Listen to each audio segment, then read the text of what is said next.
जोहार दोस्तों, सत श्री अकाल, नमस्कार, आदाब। आशा है आप सभी खुश होंगे, अच्छे होंगे, स्वस्थ होंगे। बरसात का मौसम आ गया है, गर्मी से राहत है। आप सभी अपने घरों में खुश होंगे और आगामी सीजीएल परीक्षा और भी निकट भविष्य में ही जेपीएससी की परीक्षा भी होने वाली है। इसमें आप लोग जम के तैयारी कर रहे होंगे और आप लोगों को शायद इस वीडियो से लाभ हो। तो आगे हम लोग बढ़ते हैं।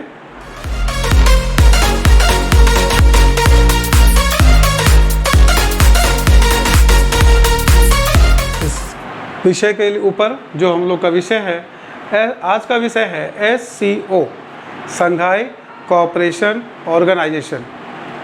इसकी स्थापना 2001 में की गई थी। 2001 में चीन, किर्गिस्तान, रूस, तजाकिस्तान, कजाकिस्तान और उज़्बेकिस्तान, इन 6 सदस्य देशों ने मिल करके संघाई कोऑपरेशन ऑर्गेनाइजेशन की स्थापना की थी। लेकिन इसके पहले 2001 से पहले देखेंगे कि इसका नाम संघाई 5 था। तो संघाई 5 क्यों था, ये जानेंगे। SCO का जो प्रारंभ में स्थापना हुआ था, चीन, किर्गिस्तान, रूस, तजाकिस्तान एवं कजाकिस्तान ने, इन 5 सदस्य देशों ने मिल करके आपस में आपसी सुरक्षा की भावना को मजबूत करने के लिए, एक दूसरे के सीमा का सम्मान करने के लिए और आपस में एक आर्थिक सहयोग स्थापित करने के उद्देश्य से ही संघाई 5 की स्थापना 26 अप्रैल 1996 को की थी। इस समय इसका ध्यान रखिएगा, नाम क्या था? संघाई 5। ये कहाँ था, कब हुआ था? 26 अप्रैल 1996 में। ये कहाँ किया गया था? संघाई में। संघाई में इसकी स्थापना की गई थी, चीन के संघाई में, इसीलिए इसका नाम था संघाई 5। 26 अप्रैल 1996 में इसकी स्थापना हुई। 15 जून 2001 को संघाई में ही उज़्बेकिस्तान को शामिल किया गया, तब संघाई 6 हो गया। संघाई 6 या संघाई 6 नाम नहीं दे करके इसका नाम हो गया SCO, संघाई कोऑपरेशन ऑर्गेनाइजेशन। ठीक है, संघाई सहयोग संगठन। क्वेश्चन आएगा कि संघाई सहयोग संगठन की स्थापना कब हुई थी? तो 15 जून 2001। क्वेश्चन आएगा संघाई 5 का सदस्य निम्नलिखित में से कौन नहीं था? तो ये 5 थे, इसके बाद जो होगा नहीं होगा। चीन, किर्गिस्तान, रूस, तजाकिस्तान और कजाकिस्तान के अलावा जो भी होगा संघाई 5 का हिस्सा नहीं था।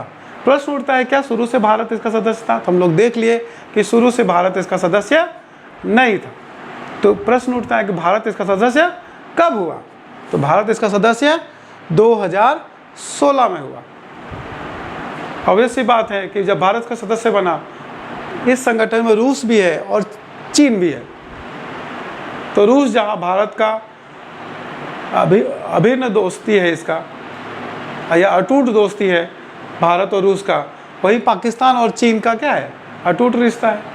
तो जब भारत सदस्य बना तो पाकिस्तान भी सदस्य बना। 2016 में भारत और पाकिस्तान SCO के सदस्य बने और इसका नाम, इसकी सदस्य संख्या कितनी हो गई?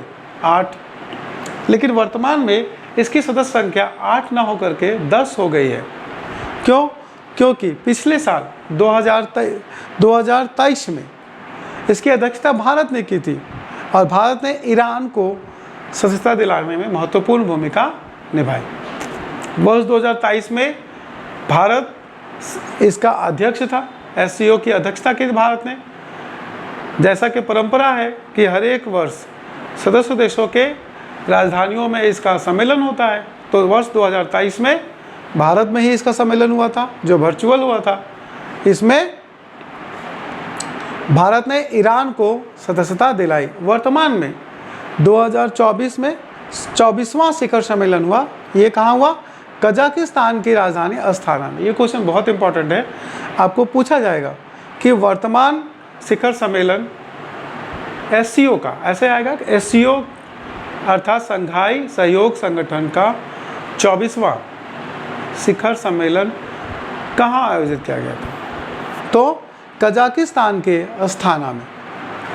इसकी महत्वपूर्ण घटना है कि कजाकिस्तान के अस्ताना में बेलारूस, जो रूस का पड़ोसी देश है, रूस यूक्रेन युद्ध में महत्वपूर्ण भूमिका भी निभा रहा है, उस बेलारूस को SCO अर्थात शंघाई कोऑपरेशन ऑर्गेनाइजेशन का सदस्य देश बनाया गया। बेलारूस के शामिल होने के साथ ही SCO की सदस्य देशों की संख्या कितनी हो गई? 10 हो गई। ठीक है। वर्तमान जो सम्मेलन हुआ था उसमें चर्चा का जो मुख्य विषय था वो क्या था? सिक्योर था। सिक्योर अर्थात देखेंगे सिक्योर से क्या,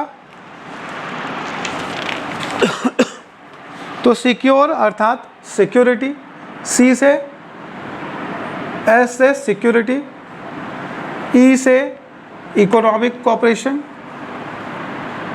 K से कनेक्टिविटी या C ही होगा, या यूनिटी और एम्पावरमेंट या संप्रभुता, इसके बाद पर्यावरण या इन्वायरमेंट। वर्तमान में इन्हीं विषयों पे चर्चा की गई, जिसे शामिल करने में वर्ष 2023 में जब भारत इसका अध्यक्ष था तो उसने इन विषयों को शामिल करने में महत्वपूर्ण भूमिका निभाई थी। जहाँ तक भारत की सदस्यता का प्रश्न है तो भारत को वर्ष 2005 में इसका पर्यवेक्षक देश घोषित किया गया था। जब कोई देश सदस्य नहीं होता और उसको सम्मेलन में हिस्सा लेना होता है या सदस्य देशों को लगता है कि उस देश का महत्व वर्तमान में है और उसके शामिल होने से संगठन मजबूत होगा, तो वैसे राष्ट्रों को पर्यवेक्षक देश के रूप में शामिल करने के लिए निमंत्रण देते हैं। वर्ष 2005 में भारत, ईरान और पाकिस्तान को पर्यवेक्षक देश के रूप में शामिल किया गया था। जहाँ तक इसका इम्पोर्टेंस या महत्व की बात है, इसका महत्व इसी से स्पष्ट हो जाता है कि विश्व की कुल आबादी का 40% हिस्सा का प्रतिनिधित्व SCO करता है। इसमें भारत भी है, इसमें चीन भी है, इसमें रूस भी है। और आपको पता है कि भारत और चीन विश्व के 2 सबसे बड़े जनसंख्या वाले महादेश है, देश है। तो जब विश्व के 2 सबसे बड़ी आबादी वाले देश है तो ऑब्वियसली विश्व के बहुत बड़ी आबादी इस हिस्से में आती है। इसके बाद हम लोग देखेंगे कि इसके संस्थागत, इससे भी क्वेश्चन आ सकता है कि इसके SCO के जो संस्थागत संरचना है वो कैसा है। तो SCO का जो संरचना, SCO को 2 अस्थायी निकायों में स्थापित किया गया। पहला निकाय है बीजिंग में इसका, चीन में बीजिंग है, सबको पता होगा। बीजिंग में इसकी सचिवालय गठित की गई है। बीजिंग में SCO का सचिवालय है। और दूसरा निकाय है वो ताशकंद में है, उज्बेकिस्तान की राजधानी ताशकंद में आतंकरोधी संरचना की कार्यकारी समिति का गठन किया गया है। इसके बाद इसमें कई परिषद है, राष्ट्राध्यक्षों का परिषद है, सरकार के प्रमुखों का परिषद है और विदेश मंत्रियों का परिषद है।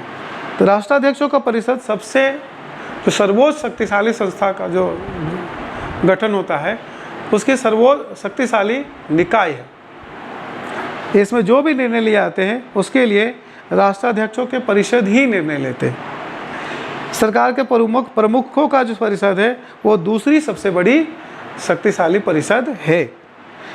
इसमें बहुपक्षीय सहयोग के मुद्दों पर चर्चा की जाती है। जो सरकार के प्रमुखों की परिषद है उनमें बहुपक्षीय सहयोग के मुद्दों पर चर्चा की जाती है।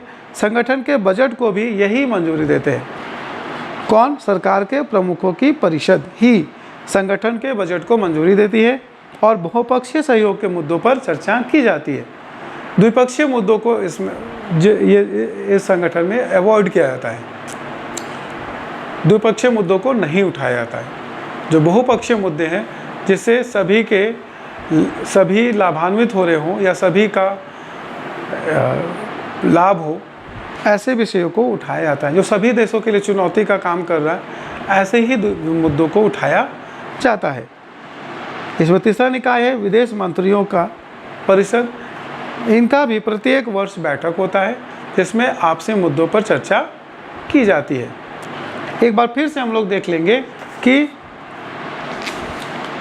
एससीओ का जो गठन हुआ वो कब हुआ, 15 जून 2001 को। उससे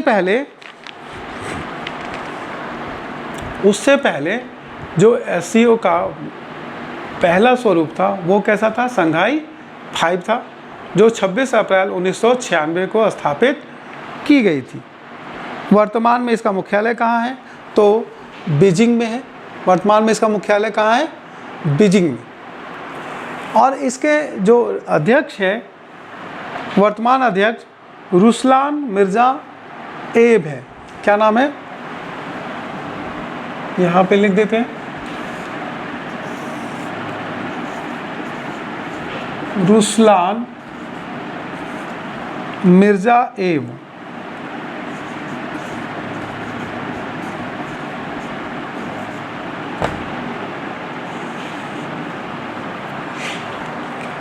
रुस्लान मिर्ज़ा एब नाम है।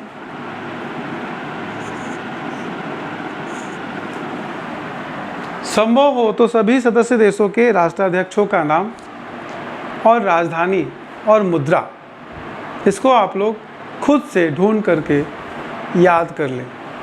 और नहीं तो नेक्स्ट वीडियो में संघाई कोऑपरेशन ऑर्गेनाइजेशन के सदस्य देशों के राजधानी, मुद्रा और राष्ट्राध्यक्षों के नाम को मैं छोटा सा वीडियो में बनाकर भेज दूंगा। धन्यवाद। आज का वीडियो कैसा लगा कमेंट कीजिए। अगर कोई त्रुटि हो तो खुल के कमेंट बॉक्स में कमेंट कीजिए। अगर वीडियो अच्छा लगे, ऐसा लगता है कि इस वीडियो से आप लोगों की जानकारी में वृद्धि हो रही है, आप लोगों को लगता है अगर आगामी जो परीक्षाएं आने वाली है, चाहे वो CGL का एग्ज़ाम हो, चाहे अभी हाई स्कूल टीचर का है 6 to 8 वाला आचार्य वाला, या आगामी JPSC परीक्षा है, अगर उसमें एक क्वेश्चन भी इससे मिल जाए, 2 क्वेश्चन भी मिल जाए, 5 क्वेश्चन भी मिल जाए और आपको सहयोग हो जाए, तो ये मेरी बड़ी उपलब्धि मानी जाएगी। इसीलिए आप लोग, अगर अच्छा लगा ये वीडियो तो इसको लाइक कीजिए, शेयर कीजिए और सब्सक्राइब कीजिए। याद रखिए, आप जितना सब्सक्राइब कीजिएगा उतना हमको ताकत मिलेगा कि अधिक से अधिक लोग इसको पसंद कर रहे हैं। आप जितना लाइक कीजिएगा उससे मेरी एनर्जी और बढ़ेगी। आप जितना इसको शेयर कीजिएगा अधिक से अधिक लोगों तक ये पहुंचेगा और हमें लगेगा कि मैं जो मेहनत कर रहा हूं वो आप लोगों तक पहुंच रहा है और बच्चों को यूज़फुल लग रहा है।